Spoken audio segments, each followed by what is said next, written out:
Welcome, ladies and gentlemen, to episode 33 of Brewing Conversation. My name is Matt Ross. Charlie Van. We're back after about a month of a hiatus. Sorry, I got to get closer to the mic. I didn't A realize. little sabbatical. Little month. Yeah, it's been a busy month. Despite everything going on, it's been eventful. Like I was telling you, my grandma came in from North Carolina, which I'm surprised she did. The woman's like 77, so I'm surprised that she made the trek over here. But what's really crazy about it is with COVID going on, I think most flights have a layover so they can switch planes and clean. Sorry, they fly. Well, for a layover, they fly in. Everyone gets in, and then they have to clean the plane. So, and my grandma hates switching planes. So yeah, kudos to her for making the trek out. I mean, I don't even think I would fly right now. it doesn't seem great. Just tickets are probably crazy cheap. Yeah, I mean, tickets are really cheap, but I mean, that's just the pain. That's a pain, especially for somebody who's in their 70s to switch planes like that. It's got to be still high risk because those are closed quarters. So right. Even if you're wearing a mask, I think it's very spacious. I think they seat people kind of sporadically. That's my understanding. I don't know because I live right by DFW and a lot of planes fly over our house. I used to notice like pretty frequent. DFW is a very busy international airport, so it's just like constant planes. Like lately, very few. And if I see anything flying over, it's usually like typically like a smaller jet, like almost like a private jet or something like that. And just the other day, yesterday, our mutual friend of ours, Chris Din, was over. We had kind of did like a happy hour thing that we've been doing every week. We'll meet up. I think I talked about this. Yeah, you kind of do. We meet up once a week. Yeah, we do like a social distancing type deal where he comes over and we kind of hang out and drink and whatever. Drink a couple of beers, and we're playing this cool little chipping game in the backyard. But anyway, we saw like a pretty big one flying overhead, and then he made an interesting point that it might not be full of passengers, but it's probably full of like cargo. Yeah. So I was like, that makes sense. So, but yeah, it's just been really busy for me and with work and everything, and it hasn't really slowed down. It's just as busy as it's always been. And, as we all know today, they're starting to shut things back down. And, I know probably in Dallas County, but I know for a fact in Tarrant County, if you're out in public, you're supposed to wear a mask. So,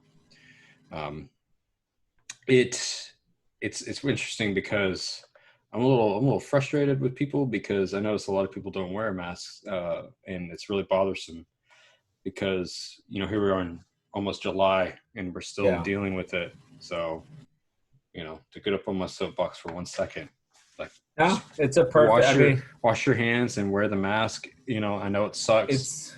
I wear a mask every day. Yeah. At work, while I'm working, while I'm like being pretty active and moving stuff around and sweating, like I hate it, but it has to be done. So if everybody could just power through it and wear the masks and wash their hands, like we'll be fine. But it's really crazy. Not that big of a nuisance. I think, it's the least you can do.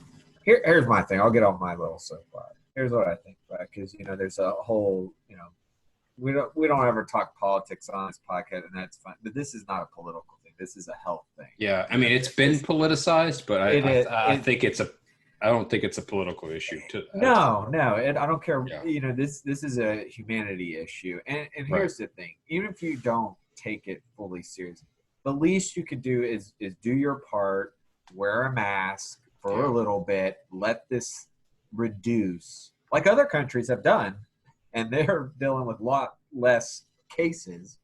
Right. Because nobody is having rallies about anti-mask or whatever. There's like, whatever, do it. It's the least you can do. Yeah. this is crazy. This might not be a good like comparison, but people are not afraid to wear masks during Halloween, whatever costume part, whatever, Right. just saying like, this is not that difficult to do. It's because people feel like, well, we're being told. Well, you're being told. Before you were encouraged because it may save somebody else's life. And if you want to compare things to flu or whatever, you know what? Here's the thing. At the end of the day, the cases don't lie. They're rising. And I know personally some doctors, some nurses that have worked, and I mean it's. I know one that said 105 people were admitted last week or Friday. Yeah. Look, that's all that you need to know is that, look, cases are rising. There are hospitalizations. Yes, there's some people asymptomatic. At the end of the day, just wear your mask. And this could be very quickly, maybe not quickly, but reduced. Once those reduce, then things can go back. More things can open. And that's what was supposed to be done. But people are so anti-mask. And it's like, it's not a big news at all. Like, yeah, it's just frustrating. And then people were like posting videos of themselves arguing with somebody about having to wear a mask, and the store manager or whatever is like, you can't come in here. And then they're like, I don't know. I've seen those. And don't get me wrong, I do kind of understand it from the perspective of we've been wearing masks now for about 3 months. So it's like, I get that. It sucks. But like it's like a small price to pay, right? For slowing the spread. And, it's just, I don't know.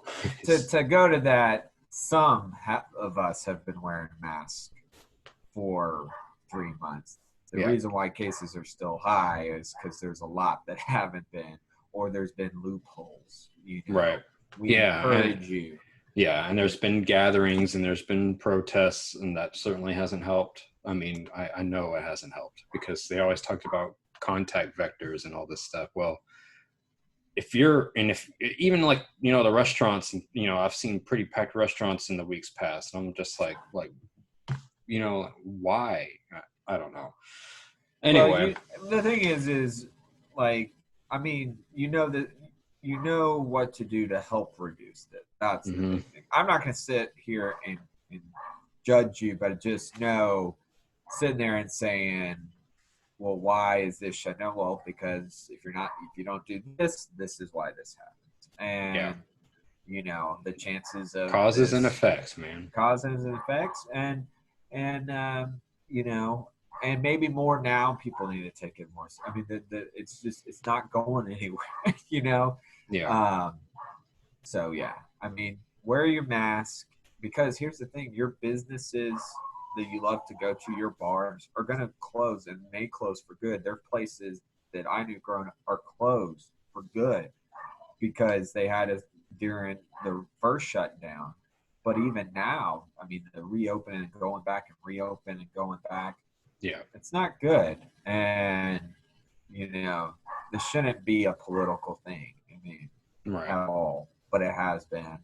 And I mean, people are angry about this. And people are angry about staying at home. And I'm like, if you're angry about staying at home, then, I mean, I'm just going to say this. A lot of people shouldn't ever have some kind of other serious illness because there are illnesses out there where you can barely ever go outside. Right. You're bedridden. Or if somebody goes to jail, like where all your rights are taken away. Yeah. So, I mean, there's a lot of other scenarios where, and it just shows to me a lot of people they don't want to sacrifice. And there's nothing you're really on the other side. You're just putting a mask over your face. Yeah, it's not like you have to wear it at home. It's just like when you're in a public place, or if you're at work, if you're working. They're not even really fully saying you can't hang out. I mean, they're suggesting obviously you're way less chance if you're home, but they reopened hoping that you would take safety protocols going. Right. Anyway, that is, now that we got that out of our system. I'm not drinking any beer tonight. I don't really have anything new, so I don't want to rehash something I already had. But Charlie has something he wants to share with everybody that he's enjoying right now. Well, I've been trying to get rid. I've had here. Let me do the artwork, because I like the art can. So I actually have two Houston beer breweries that I'm going to just show. One, this is St. Arnold's Summer Pilsner. I really like it. It's a good Award-winning Pilsner. Yeah, I mean it is awesome. You know, it's summertime. I know not everybody might be going out or going to. Some pools are open and lakes. Some beaches. Some beaches, yeah. I mean, typically with all things considered, this is definitely one of those sociable, pure, pool, beach, lake beers that you can enjoy. I mean, honestly, this is a Pilsner I could enjoy anytime. I love Pilsners, but I mean, this one is so refreshing, crisp. It's 4.9%, so definitely not too much. You could probably have a couple of these. But yeah, St. Arnold's, I mean, I like a lot of most of their beers that they have there. The Lawnmower is something that if you like the summer Pilsner, you would like the Lawnmower, and that's year round. It's very refreshing. Have you had their I think it's called the Art Car, their IPA. So the Art Car is another one, and then they do a Springbok. Yeah, they do Springbok, and they do like a they have a winter Lawnmower. The Lawnmower is like their classic, and actually the Lawnmower is one of the first craft beers too, because Old School, our pizza place that we would always go to in college, they had the Lawnmower. Yep. And Texas Tuesdays, remember Ziegenbach? They would have Ziegenbach and a Lawnmower. Yeah. On there for discounted Texas beer. Usually I drink Ziegenbach. Yeah, I mean, I speaking of Houston, kind of I love Ziegenbach, but when it comes to summer beer, the Summer Pilsner is a really good one. So yeah, and the artwork is really cool. Yeah, if that's on the shelf in a store, you won't have any trouble seeing it. You can kind of sell it's got a yellowish kind of hue to it. Yeah, it's super easy to drink, as you can see. I'm almost halfway down. Yeah. I mean, it's super light. That's cool. It is. Like a Pilsner should be, pretty much. Yeah, I mean, it's like nice and crisp, right? Nice and crisp. You could probably get a picture of this if somebody had it, and you'd be. I mean, it's 4.9%. I mean, yeah, it's an easy drinking, good beer to drink, nice and cold. Yeah, and sometimes it's nice just to have that. You're not going to really get like a buzz from it, or that you're pretty safe drinking it in that sense, as long as you have just the right amount. Right. So. Right on. It'll go good with a burger. Yeah. Speaking of food, it's kind of a weird segue into this, but I kind of want to talk to everybody about this band that I've recently discovered a few months ago, actually. I just haven't. Maybe I've talked to them about them on here, but I don't know. Anyway, I'm just going to talk about them anyway, because I got a vinyl of their debut album, self-titled. This is Glorietta. This was released back in 2018, and it's a super group. This is obviously the vinyl. I got it on Monday, but really cool artwork. Glorietta is a town in New Mexico. Man, I always get the camera thing backwards.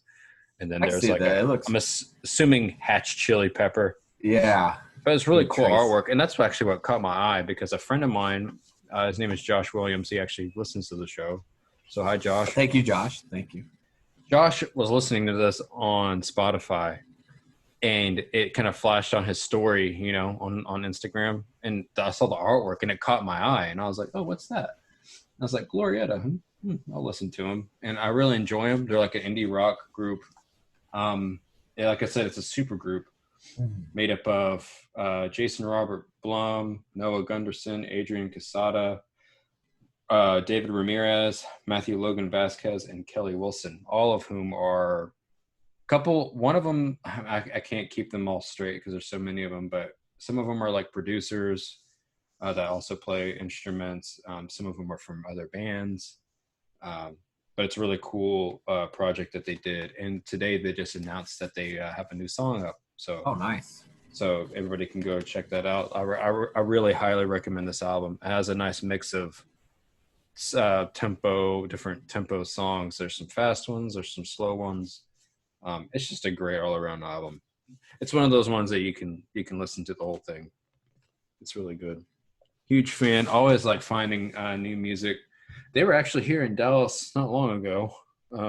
Obviously pre-COVID, but it was like maybe a year or two ago, and Josh went. I didn't get to go. I'll have to check them out. And you've been big about vinyl, which I think is such a cool thing to collect. Yeah, vinyls are cool because it's like a CD, but yeah, you get the artwork, but you also get like this, like a 12-inch flipping disc. The only downside to vinyls are, whenever you're done with one side, you got to play it on the other. Something that we don't worry about these days at all. And in fact, we don't really worry about changing discs because it's all digital. Or cassettes, poor cassettes. But it's always interested me how relevant and how much longevity vinyl has. And it's crazy because, and I didn't really understand it until I got my own. And, I probably have about 13, 14, 15 albums, something like that. And it's just, it's a really cool, unique sound that you can't get digitally because a lot of things that are digital are remastered and, digitized or however you say it. And it's just cool to have like the physical feeling. And I don't know, like pulling the vinyl out, like it's kind of cool. My dad used to buy one. I think he said in the 70s or 80s, he would buy like one a week. What's your favorite vinyl that you own right now? Well,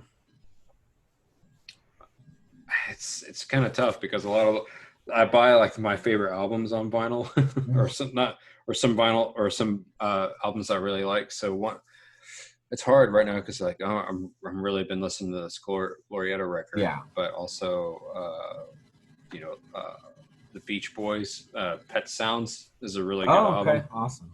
Yeah, I found that one at this local place just before COVID shut everything down the first time. Yeah, I bought it. This guy, I was the last customer, and then he had to shut it down. That's crazy, but I bought that there. It was a good find. Pet Sounds by Beach Boys,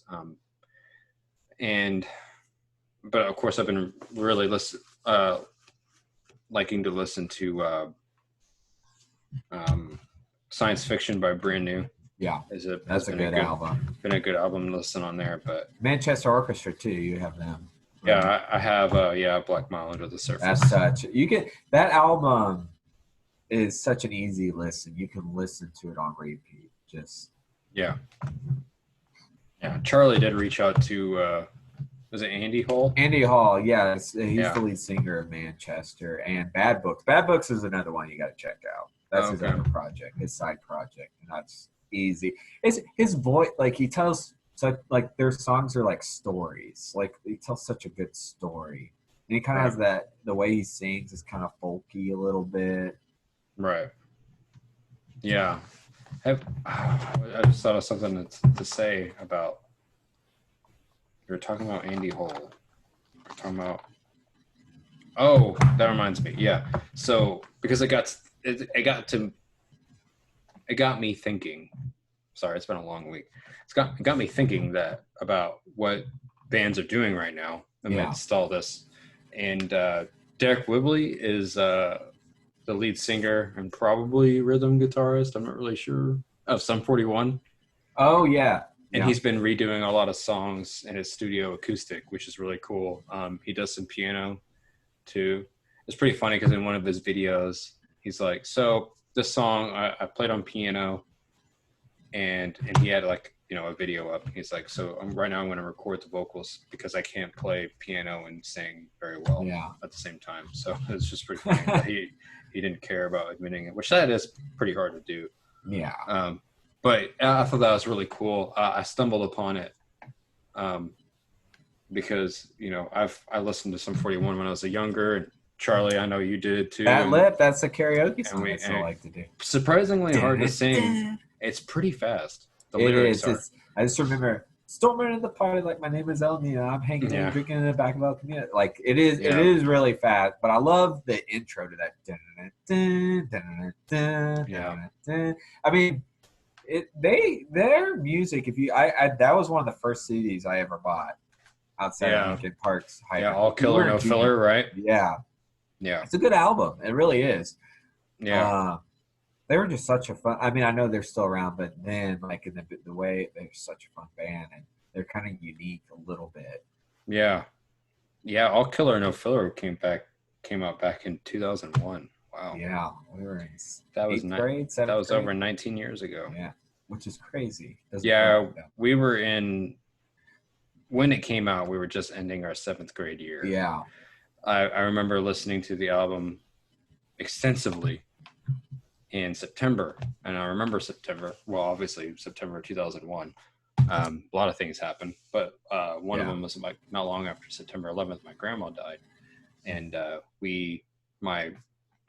this is my mom or my dad's mom, and my grandpa served in the Marine Corps, so he's buried up in the Black Hills National Cemetery in South Dakota. So we drove up there to bury my grandma with my grandpa. So, and I specifically remember listening to that album on the way up there and pretty much on the way back. So yeah, it's pretty crazy. Not that like when I listen to that, it doesn't like remind me of like, but it takes you back to a point in time. Sometimes it does. Yeah. Kind of like smells do. And even tastes. It's interesting how your brain connects those and creates like this memory bridge between the event and something that was attributed to the event. For me, music's like a really like vivid trigger on memories like that. Yeah. Especially if I've been listening to a record repeatedly and during some point of time that I have in my head, you know what I mean? And it just reminds you. Like if I hear We Are Young by Fun, you remember that song? Oh yeah. It reminds me of college because we were in college when that song came out, and it's interesting. It makes me think, oh man, that was so long. I was like, wow, that was like. Or karaoke nights. There's certain songs. Karaoke nights, we would sing. Whenever at Tenacious D. I remember doing like Elton John and I Got Friends in Low Places. We would usually sing that one. Right to party. And then Beastie Boys like a lot. We did that one a lot. It was a good time. Yeah, but it's just interesting how it kind of just. But that's the power of music. You know, music brings you to certain moments, and that's why I think music is like the universal language. Like some people are indifferent on movies and sports and that, but music's something most people tend to enjoy. It may not be the same genre, but they enjoy music, and there's always an artist or song that, like you just mentioned, brings you back to a moment. That's how even with relationships, couples, they remember that song they play or whenever.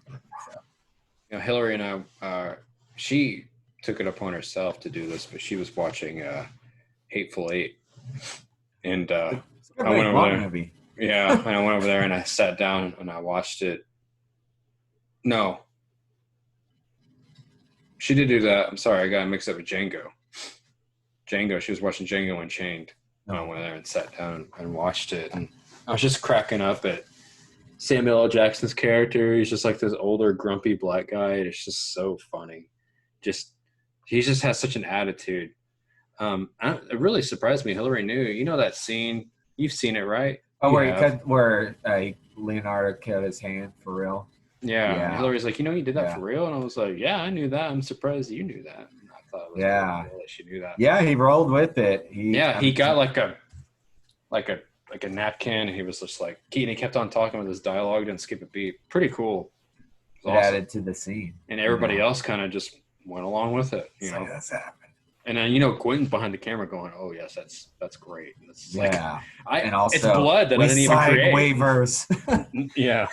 So it's like, but he was old Calvin Candy. in that movie, and I really liked him in that movie. That was I mean, when you look at the cast, you had Samuel L. Jackson, Jamie Foxx, Christoph Waltz, Leonardo DiCaprio. Oh yeah.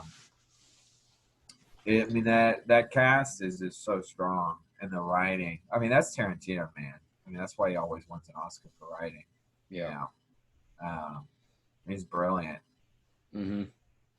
Yeah, it was just such an enjoyable movie. And then the other day, I was thinking about rewatching Pulp Fiction. Mm-hmm. Haven't watched that in a while because I have it on Blu-ray. I let several people in college borrow that because they were like, "Well, I've never even seen Pulp Fiction." I'm like, "What?" I was like, "Wow, okay. Well, you need to go watch this." I mean, granted, it came out 94, so we were like 6. Like not like we could watch that movie. I think I saw it for the first time in high school. I think and like Reservoir Dogs. I went through a Tarantino phase where I watched all his like even like From Dusk Till Dawn, which he didn't direct but he wrote. Yeah. And then like Pulp Fiction. The first time I watched it, I was like, wow, that was an interesting, good film. And then the same thing was with Reservoir Dogs and all the storylines that they go through in the movie, and just iconic 90s cinema, man. Like it's just so good. But yeah, she was just watching that the other day because like there hasn't been anything really that we can watch on. I was like, maybe they'll be cool. Disney will be cool and just pop out Mandalorian early. But you have Netflix, right? Yeah. Have you seen Extraction? I've been recommending that for its action. I was thinking of Extract, that Mike Judge movie. Oh yeah. Extraction. Extraction. Chris Hemsworth plays a pretty much a mercenary, and they're in Bangladesh. In Bangladesh, it's really good. I mean, I recommend. I saw it on Netflix. Is it a Netflix film? Yeah. Oh, yeah. Okay. Actually, the director is also has done stunt work and stuff for the Avengers and stuff like that. So, it's an action movie, so a lot of hand-to-hand combat. But I like that. I definitely recommend. I also recommend DA Five Bloods on Netflix. It's a Spike Lee movie. It's about 4 guys who served in Vietnam that returned to Vietnam. That one just came out about a couple weeks ago. Yeah.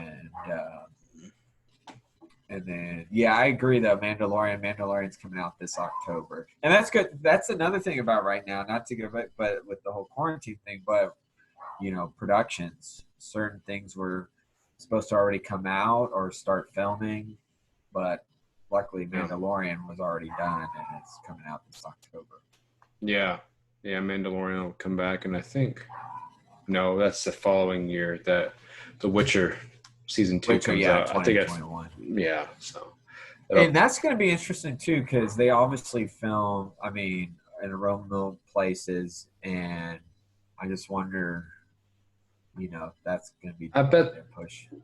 I don't know, because and Cavell is supposed to do.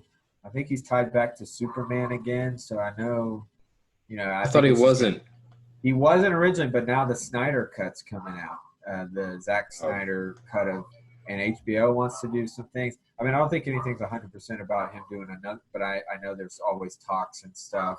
But with this Snyder Cut, it's given new life to the Justice League franchise, which was halted, And now there's talks. Ryan Reynolds is in the Snyder Cut as a cameo as Green Lantern. His film didn't do as well.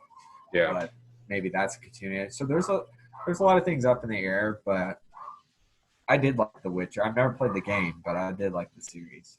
And it's a book series too. Actually, it's a book series first. How are the books compared to the game? I couldn't tell you. I've never read them. Patrick, our friend, has. He's read all of them, I think, and there's quite a few. That's interesting. It went the route of book, game, then show. Usually you see book, movie, or book, TV, and then the or game sometimes happens. Even like book, movie, TV game. Yeah. Or, you know, something like that. Yeah. You know what doesn't work? Is game when to you go, movie. We've realized I tried that to with watch everything. Assassin's Creed, and it was just... I never thought. I will say this. The only video game to movie that I enjoyed a little bit was the first Mortal Kombat, not the second. Second one's garbage. Sorry, but it is. The first one was good. The first one was good enough. Was good enough for at its time.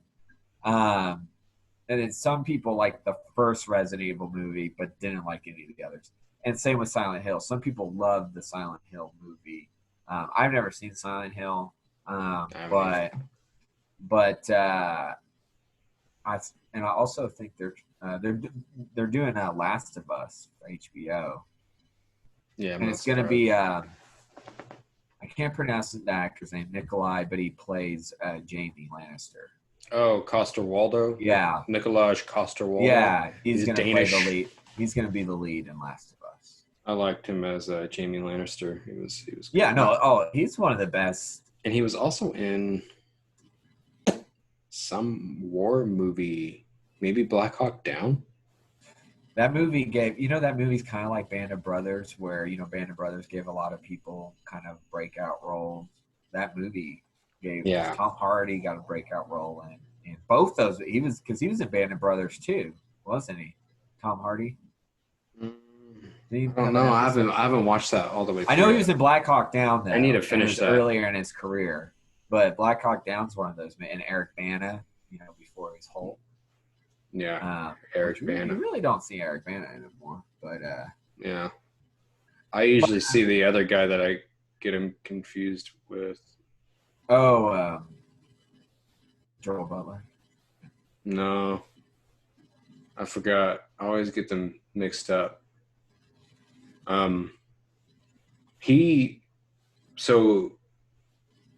He plays Bones in Star Trek, right? Oh, you're thinking of Carl Urban. I get Carl Urban and the other guy. And Eric Bana. By the way, I don't know if you've seen it. I don't know why. The Boys season 2 just came out. If you haven't seen The Boys, I always recommend that. Even if you're not a huge superhero fan. The Amazon? The Amazon show. Oh, yeah, season 2's out today. So I'm excited. That's what I'm going to watch later tonight. Hillary doesn't even know. Yeah. I didn't know about that. Wow. Yeah, The Boys is awesome. Even if you might have to watch an episode of that tonight. Isn't it good though? It's gold. What Charlie was trying to say before I kept interrupting him, no, that's okay. I'm just excited. He was trying to explain that even if you don't like superhero movies, it's good because it's not a typical superhero thing. Like, not at all. Just watch. It's basically like the roles are reversed. The superheroes are like the bad guys, and there's like this other, like this third party that's really controlling. It's really everything. about having too much power, and how that can corrupt you. And right. And I mean, there are some good influence the way you think.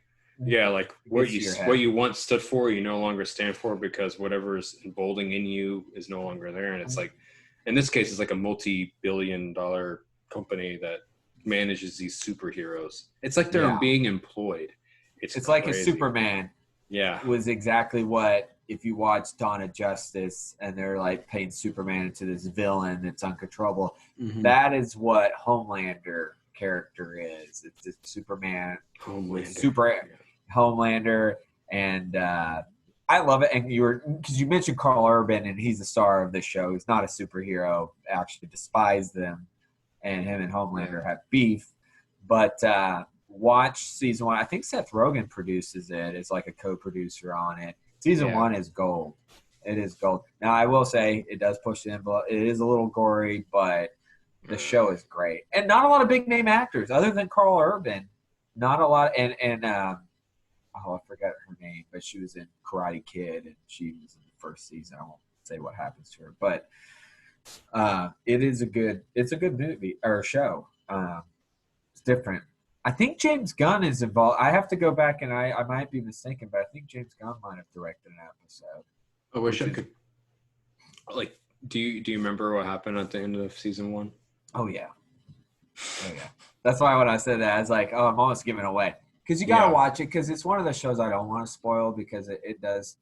it's good in the ending, and it leads up to and everything. it's not like it's really being advertised all over the place, like No, season 2 out now. It's a recommended. It's why, like, have you seen The Boys? No. What's The Boys? Or yes, The Boys. Because I don't think we talked about The Boys on the podcast. We have. We have? Man, oh, yeah. But granted, it was probably about a year ago. We probably talked short about it, yeah. Yeah, we did talk about it a bit and just explain how it wasn't like your typical superhero. Oh, okay. And it's like, it's very gritty, I would say. And it's like, I think there's more of a sense of realism to it than a lot of those, like the Marvel things. It kind of reminds me, like the grittiness kind of reminds me of like Watchmen. Yeah, because Watchmen is very different from comic book. It's almost the same villain eyes, and also brings a lot of real world issues into the comic book world, which is good because it's a breath of fresh air for the superhero genre. Just because some people get burned out on the status quo of superheroes, to where The Boys and Watchmen are like, you know what, you don't like that? We're gonna do this complete different. What if the superheroes are not someone that you can really cheer for, and that they're not to be trusted, or some are and a lot aren't? It's good. It's good, and it's funny, and it's well casted. I'm excited. I'm excited to see that. I'm glad that it's launched now, because it gives something new to watch. Because he said, who knows what we're going to be able to watch in the fall. By the way, I was because I cracked open and in real quick. This is another Houston made, Karbach Love Street. It's a Kolsch, 4.9% as well, very crisp. This is one of their flagship beers. I mean, one of their stores, taps, easy drinking. It's actually a beer that, if you're not really big into beer, I always suggest grabbing this Kolsch. Yeah. So. I've had that one many times over the years. And it's not too far from the Pilsner as far as color in that. So, super light. Yeah. So, it's also, if you've been a good, like, kind of come down beer, in the sense of if you've had, like, started the night with some IPAs, some higher content, you're like, I'm going to ease into back down. Kind of come back down, have a Kolsch. Mm-hmm. Yeah. I was going to ask you, since you're probably the one that's been actually keeping up with this. I haven't been, because I didn't think there was much going on. But has anything been going on in the NFL realm? Yes, kind of, sort of. I don't think any. The Hall of Fame game, which the Cowboys and the Steelers were supposed to play each other, has been canceled. And it looks like and this is kind of sad, because Jim Johnson posted, they're postponing the ceremony for the Hall of Fame till next year, to 2021. Wow. Yeah. So that's very sad, because it's a long time coming for Jimmy Johnson and anybody involved, or anybody else nominated, inducted, but they're postponing that. So, postseason or preseason looks like it could be up in the air, which you can only think, especially after, like, now, like, well, and Zeke has tested positive. He's doing well, which is good, and of course, Dak just signed his franchise tag for $31 million. Now they still have until July 15th to come. They can come to a long-term deal.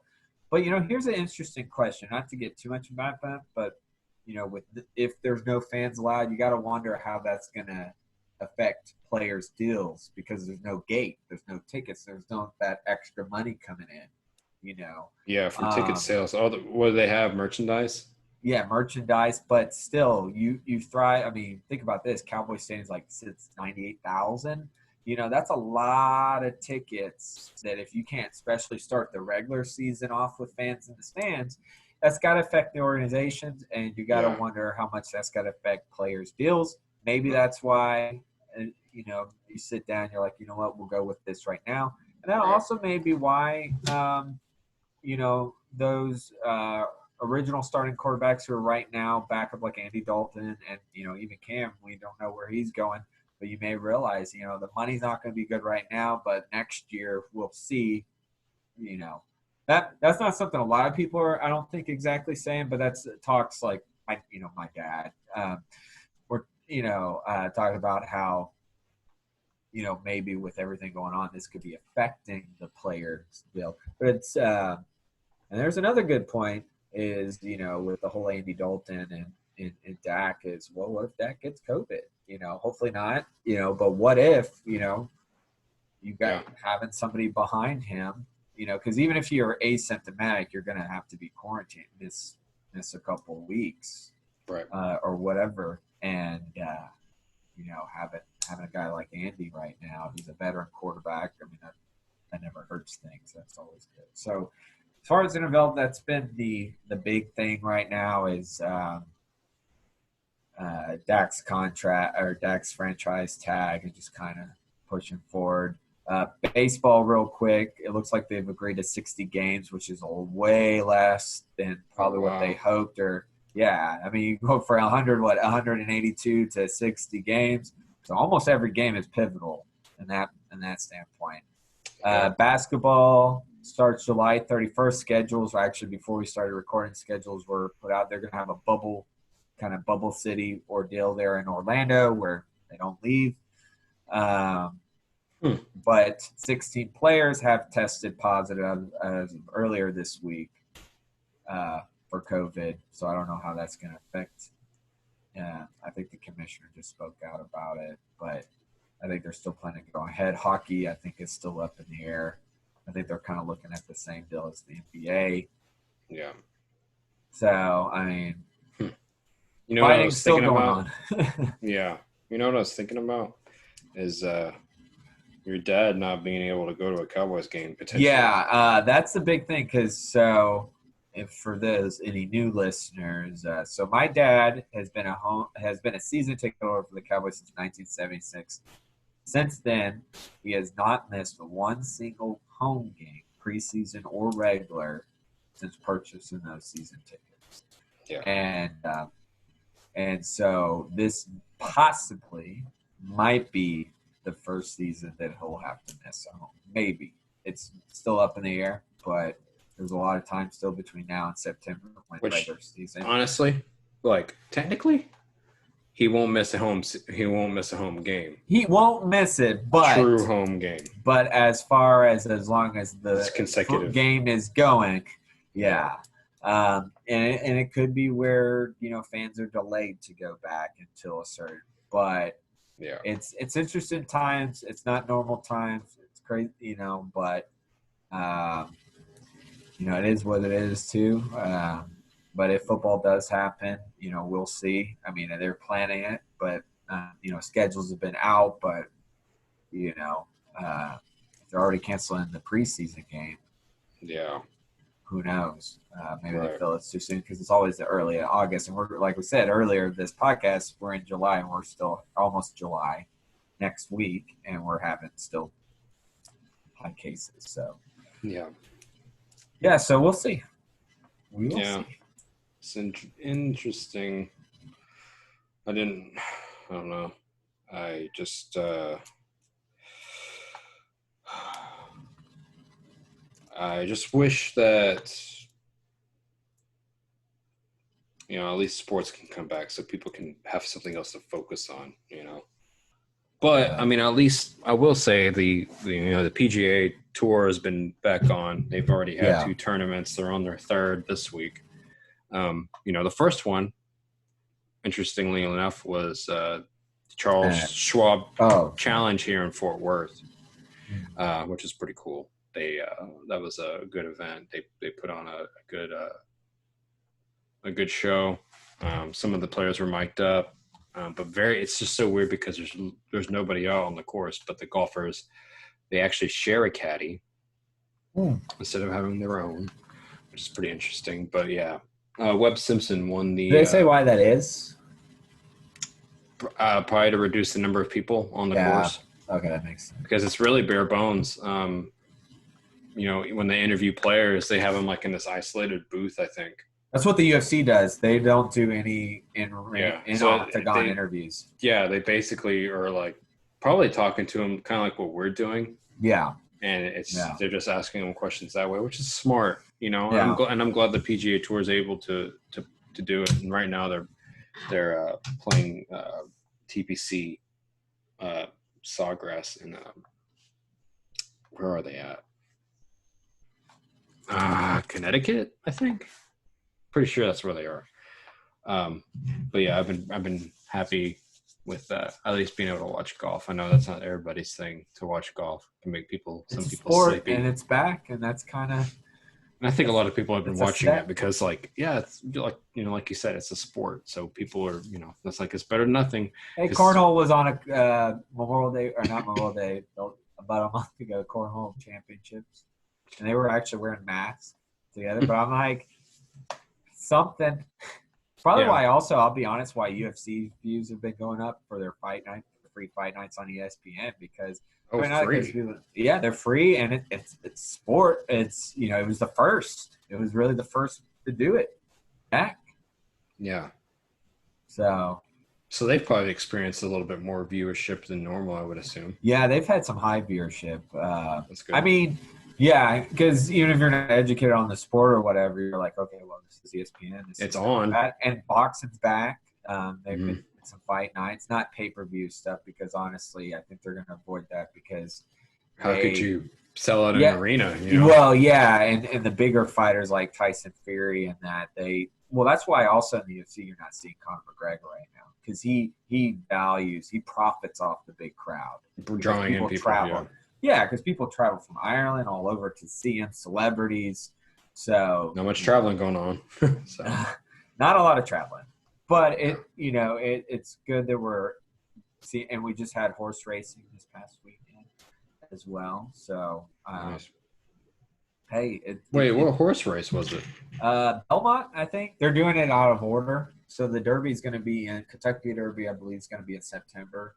So they're doing it out of order because usually the Belmont's in June. Belmont or Preakness, I can't remember, is usually in June. So they're just doing it out of order. Yeah. And then racing's coming back. And motocross, I was watching last week recently, motocross. Yeah. So. Well, like bit by bit. Yeah. I mean, I think when you figure out how you can make it safe and that's probably the main obstacle. That's the main thing, is how you can make it safe. Here's what I think. Here's my thing. Can you hold on a sec? I'm getting to prevent any noise. Yeah. I'm gonna let this cat in here.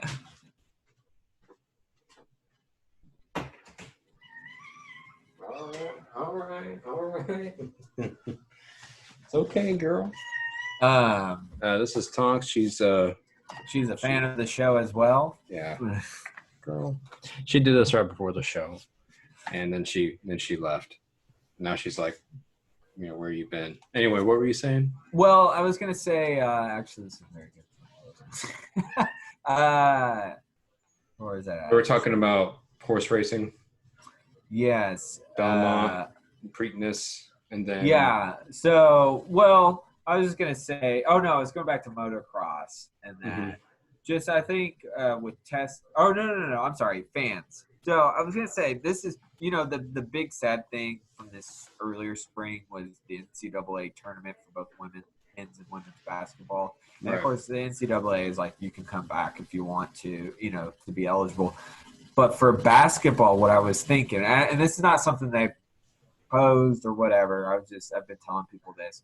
How cool would it be for those seniors and that was going to be their final season if they got invited? Of course, they'd have to be tested or whatever.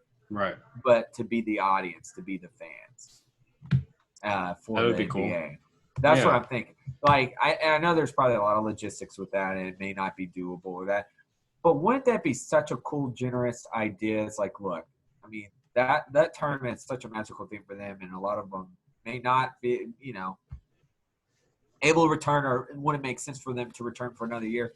But why, because when you watch, even if you don't follow pro wrestling or that, they're having the wrestlers who aren't competing in the stands cheering on. So it looks like.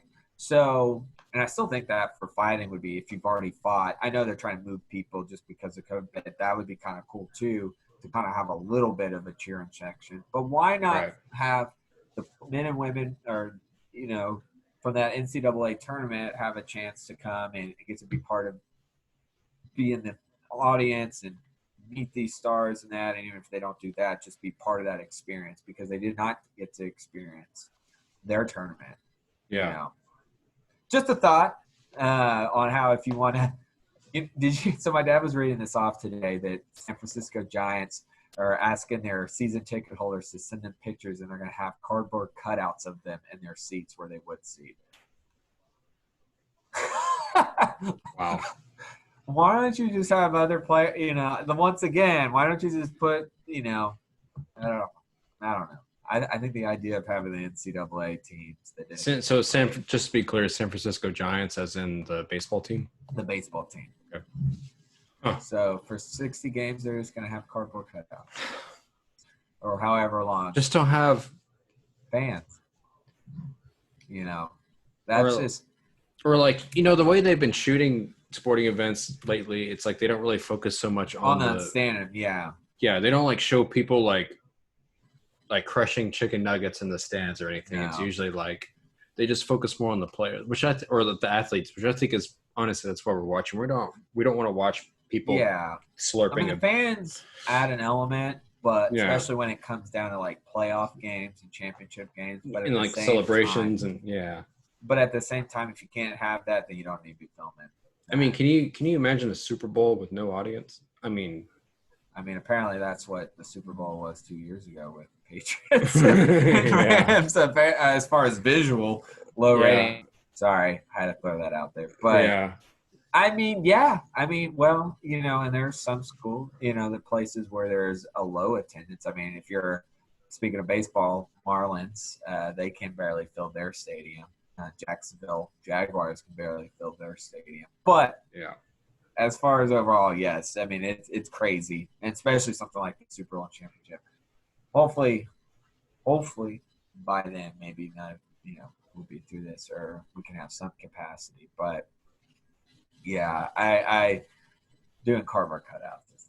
Just I don't understand that. That's why you don't see a lot of comedy shows right now. I can't. Some people have tried Zoom comedy and stand-up. It's not the same. You need that audience. You need that. Yeah. It just seems kind of weird without it. You get heckled in a chat. Yeah. Hey, I heckled in a chat instead of on stage. Yeah. You give people mics who would heckle. Right. Or like mic them up. You know. Yeah. It's not the same. Just focus on the players. After all, that's what you pay to go see anyway. Right. Yeah. And that's what I'm happy. It'd be nice to go to the Globe Life Field, obviously the new one. But I just want to see that. It's more, you know. I've seen it, but I live right by it, and I've gone. I've been. Well, and that is a very unfortunate situation. We've been waiting for that to have an indoor in July when it's 100, and it looks nice. It looks cool from what I've seen. Yeah, inside. It's pretty cool. Yeah. But I'd much rather see the sport in play than sit in the stands, like at least right now. If I can have the sport, at least. Right. Well, all right, everybody. Well, I think that might wrap it up. I mean, I think we kept it under an hour. I think. Yeah. That's just what we were trying to do. You know, I know people don't want to listen to like a hour and 40 minutes. 5-hour podcast. No, this isn't George Carlin's Hardcore History. But you know, thanks for as always listening and engaging with us on Facebook and Instagram. Actually, Charlie, I didn't even tell you this. I haven't been on Facebook. I've taken a hiatus from there because right now it's just too much. It's a lot. It is a lot. I got off of there, and I'm barely even using Instagram really. But just so you know, if you ever want to post any announcements, you can do it on Facebook. Because I forgot to tell you about that. Yeah, I haven't been using Facebook for a few weeks now. So you know, I think with everything going on in the world, it's social media. You know, I'm good aspects. There's a lot of not shutting myself off from it for a little bit. And it's healthy mentally. Sometimes you gotta just step away. and then when you reset, and people do that, they'll cleanse themselves. They'll not necessarily deactivate, but they just won't get on, Right. And that's honestly, what I've done. And honestly, I look at it like this, with especially like Facebook. The people you're going to constantly talk to, you're probably going to text, mostly. Right. So other than that, I mean, unless you're like, hey, I made chicken tonight. Right. I mean, that's what people mostly do anyway. I know. Like, oh, I'm not gonna lie, I'm kind of guilty of that, but that's just showing like I'm not, But it's I'm just like made some salmon. I'm surviving, but a lot of the time there's a lot of toxicity, which is unfortunate on social media. There's good aspects. There's a lot of bad aspects, and that bad aspects can turn you away and back and forth. And you're like, and you get tagged, or your news feed. You're like, is there any positive? I mean, I get it. You have to acknowledge negative sometimes to be informed about whatever, but also there's some it just can be endless. And you're like, all right, well, I'm gonna go read a book or do for sure. But we hope we're a distraction from all that. Yeah. Or that hopefully if you're tuning in, thank you. And yeah, we always appreciate it, and hopefully we'll see you all next week. Life permitting, but life permitting. Yeah. Until next time.